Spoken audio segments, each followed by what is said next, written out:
Hey, welcome back to this video. So, আজি মই তোমালোকৰ সন্মুখত ক্লাস 10 ৰ জেনাৰেল সায়েন্সৰ কোৱেশ্চন পেপাৰটো লৈ আহিছো। এটো হাফ ইয়াৰলি 2024 হয় আৰু এটো নগাঁও ডিস্ট্ৰিক্টৰ হয়। ঠিক আছে, আৰু এটা কথা শুনা, এটো নগাঁও ডিস্ট্ৰিক্টৰ এবাৰ কোৱেশ্চন পেপাৰটো বহুত হাৰ্ড কাটি দিছে, বুজি পাইছা? মানে এনেকুৱা হাৰ্ড। আৰু এটা কথা, কেৱল নগাঁও ডিস্ট্ৰিক্টৰ ষ্টুডেন্টৰ কাৰণে নহয়, এটো সকলো অসমৰ সকলো ডিস্ট্ৰিক্টৰ ল'ৰা-ছোৱালীৰ কাৰণে হয়। তোমালোকে এইটো মানে প্যাটাৰ্নৰ কোৱেশ্চন পেপাৰটো চাই থোৱা। এটো এনুৱেল প্ৰি টেষ্ট বা আৰু এছএছএলসি 2025 এৰ কাৰণে মোস্ট ইম্পৰ্টেন্ট হয় এই কোৱেশ্চনটো। এই কোৱেশ্চনটো কাৰণ ইয়াৰ পৰা তোমালোকে পাবা আৰু চাবা প্যাটাৰ্নটো কেনেকুৱা হয়। কেইটামান ইজি আছে, কেইটামান বহুত হাৰ্ড দি দিছে, আৰু মই জাষ্ট তোমালোকক এমসিকিউখিনি আজি কৈ আছো। আৰু এটা কথা চোৱা, আজি মই জাষ্ট দেখুৱাই আছো কোনকেইটা শুদ্ধ কোনকেইটা ভুল, কিন্তু যদি তোমালোকৰ মানে এক্সপ্লেইনত লাগে কেনেকৈ অংক বুজাই মানে বুজা নাই ধৰা কেনেকৈ বাহিৰ কৰি দিব লাগে, যদি তোমালোকে কমেন্ট বক্সত কমেন্ট কৰা ন, মই বনাবলৈ বাধ্য হ'ম বা মই বনাই দি দিম। ঠিক আছে, বলা ফেসি লেকচার নামের ভিডিওর পৰা আগবাঢ়ো। So here প্ৰথম কোৱেশ্চনটোত কি কৈছে যে ফাইন্ড দ্য লিষ্ট নাম্বাৰ, কি কৈছে find the least number which must be added to 5451 to get a perfect square. ইয়াত কৈছে যে এটা পূৰ্ণ বৰ্গ সংখ্যা পাবলৈ 5441 ৰ লগত যোগ কৰিব লগা আটাইতকৈ সৰু সংখ্যাটো কি 25। সো এইটো অংক কৰিলে দীঘল হৈ যাব, সেই কাৰণে মই আজি তোমালোকক মই জাষ্ট দেখুৱাই আছো কিমানটা শুদ্ধ হৈছে চাই লোৱা, আৰু এই কেইটা তোমালোকে স্ক্ৰিনশ্বট বা যেনেকৈ পাৰা ডাউনলোড কৰি থৈ দিয়া। আৰু পিছত যদি তোমালোকে কেইটা বুজা নাই মোক ক'ব, মই গোটেইকেইটা এক্সপ্লেইনত ধুনীয়াকৈ ডাঙৰ ডাঙৰ অংক কৰি কেনেকৈ ওলাব লাগে মই দেখুৱাই দিম। ঠিক আছে, তাৰপিছত কুৱেশ্যনটোত কৈছে যে তলৰ উক্তিবোৰৰ পৰা শুদ্ধ বিকল্পটো বাছি ওলা। চোৱা ইয়াত এইটো ভুল এইটো ভুল, তাৰমানে কি ক'ব দুয়োটাই ফলছ। কৈছে যে বট আর 1 and 2 আর ফলস, দুইটা মানে অশুদ্ধ। ঠিক আছে, তাৰপিছত কৈছে 3 নম্বৰটো 21 হ'ব। ঠিক আছে, তাৰপিছত কোৱেশ্যনত কৈছে যে তলৰ কোনটো এটা অযুগ্ম সংখ্যাৰ বৰ্গ, এইটো সকলোৱে জানা 169 কিমানৰ ওপৰত স্কোয়াৰ কৰিলে 169 হয়, গমেই পাইছা।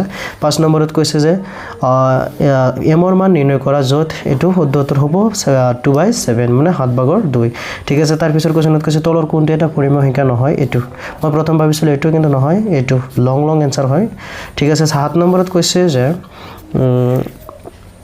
এ বি কিউ আৰ অখণ্ড সংখ্যা এ 3 গণিতক আৰু বি ইকুৱেল টু য'ত 9, য'ত এ বি কিউ যি হোক এইটোৰ শুদ্ধ উত্তৰটো কি জানা, মই কৈছিলোঁ এক কিন্তু নহয়, এইটোৰ শুদ্ধ উত্তৰটো কি হ'ব চি হ'ব, বুজি পাইছা। তাৰপিছত কুৱেশ্যনলৈ ব'লা, কি কৈছে যে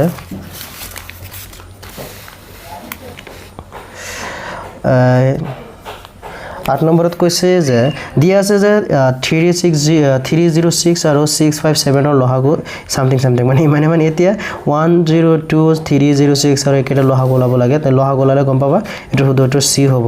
তাৰপিছত কুৱেশ্যনত কৈছে যে পৰিমেয় সংখ্যা ইমান সামথিং দিয়া আছে, ইয়াৰ শুদ্ধ উত্তৰটো কি হ'ব, কিমান হ'ব 3 হ'ব, মানে ডি নম্বৰ। 10 নম্বৰত কি কৈছে চোৱা যে যদি twice cube 3 to power a into b into 7 এনেকুৱা সামথিং যি হোক উপাদান তেন্তে 5a + 2b ৰ সমান কিমান হ'ব 20 হ'ব। তাৰপিছত কুৱেশ্যনত লং কুৱেশ্যন মই জাষ্ট দেখুৱাই আছো। ঠিক আছে, পিছত যদি তোমালোকৰ প্ৰয়োজন হয় ক'বা। ঠিক আছে, এৰ শুদ্ধ উত্তৰ সি হ'ব। তাৰপিছত কৈছে যে যদি x বাস্তৱ তেন্তে x³ - 1 বহুপদৰ লেখ দ্বাৰা কি হৈ যাব যে x অক্ষক এটা বিন্দুত ছেদ কৰিছে, x অক্ষক এটা বিন্দুত কি কৈছে ছেদ কৰিছে। পিছত কুৱেশ্যনত কৈছে যে যদি বহুপদ যি হোক 13 নম্বৰ শুদ্ধ উত্তৰটো ডি হ'ব, 14 নম্বৰটো কি হ'ব, এইটো ডি হ'ব। ঠিক আছে, তাৰপিছত বলা কি কৈছে কুৱেশ্যনত যে 15 নম্বৰত কৈছে যে তলৰ কোনটো এটা বহুপদ সি। 16 নম্বৰত কৈছে যে যদি -3 বহুপদ, চোৱা মই এইটো অলপ কৰাই দিওঁ, জাষ্ট ইয়াতে কৰাই দিওঁ, একদম ইজি হয়। x³ মানে এইটো x ৰ মান হয়। ঠিক আছে, ডাইৰেক্ট মই কৰাই দিওঁ, x ৰ মান কিবা সেইটো 3। ঠিক আছে, এইটো শুদ্ধ কেনেকৈ হয় চাবা, 3² + 11 ইনটু কি হ'ব -3, পিছত কি আছে দেখা পাইছা ন, পিছত কি আছে প্লাছ কে একেলটা এটা 0 দি দিওঁ, ইয়াত পিছত আছে পিছত দি দিওঁ যে -3 ওপৰত স্কোয়াৰ কৰিলে কিমান হ'ব 9 প্লাছে মাইনাছে -11 3 33, এইটো ইকুৱেল টু ইফালে লৈ যোৱাগে কে হ'ব মাইনাছৰ। অ'কে, এতিয়া চোৱা 33ৰ পৰা 9 গুচি গ'লে কিমান থাকে 24, মাইনাছৰ ডাঙৰ হয়। ঠিক আছে, মাইনাছ কে কাটি দিয়ে কিমান হ'ব কে ইকুৱেল টু 24, ইয়াৰ শুদ্ধ উত্তৰ কি হ'ব 24। ঠিক আছে, 17 নম্বৰ কুৱেশ্যনত কৈছে 2x + 0, একদম ইজি হয়, ইয়াৰ শুদ্ধ উত্তৰ কি হ'ব এইটো। 18 নম্বৰত কি কৈছে যে যি হোক এইটোৰ শুদ্ধ উত্তৰ এইটো। 19 নম্বৰত কৈছে যে এইটোৰ শুদ্ধ উত্তৰ 8। 20 নম্বৰত তোমালোকে চাই লোৱা ডি, 21 নম্বৰ ডি, 22 নম্বৰ বি, 23 নম্বৰ কি আছে এ হয়। ঠিক আছে, তাৰপিছত কি কৈছে চোৱা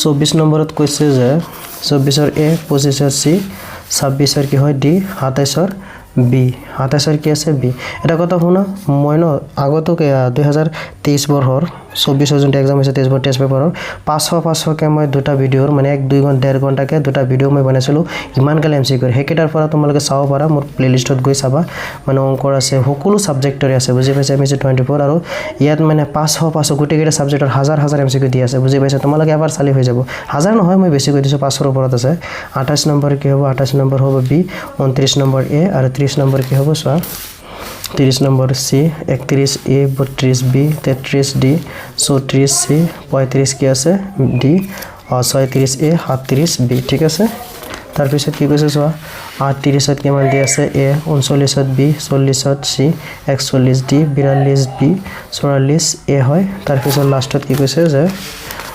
45 এ হয় ঠিক আছে এই কোৱেশ্চনখিনি চাই লোৱা একচুয়ালি থিওৰিকেট অলপ ইজি কেটিছে অলপ ইজি নহয় বহুত ইজি আছে একদম ইজি বুজি পাইছা চোৱা দেখিছা এটা কথা মনত ৰাখিবা এই লাষ্টৰ কোৱেশ্চন দেখিছা না এটা প্ৰায় ভাৰি আহে পি টেষ্টতে ফাইনালত আহিব আহা নাই যদিও এবাৰ মোষ্ট ইম্পৰ্টেন্ট এটা আহিব ফাইনালত বুজি পাইছা এটা আহিব থ্যাংক ইউ যে তোমালোকৰ বেলেগৰ এমসিকিউ লগাব বেলেগ যি কোনো একচুয়ালি মই এইটো চেনেলত মেথছ এণ্ড সায়েন্সৰে অংক ভিডিও দিও যি আজে বাজে নহয় ইম্পৰ্টেন্ট মানে মেথছ এণ্ড সায়েন্সৰে বেছিভাগ মই ভিডিও বনাও ঠিক আছে যদি তোমালোকৰ প্ৰয়োজন হয় কমেন্ট বক্সত ক'বা মই হেকেটা ভিডিও দিবলৈ চেষ্টা কৰিম ওকে থ্যাংক ইউ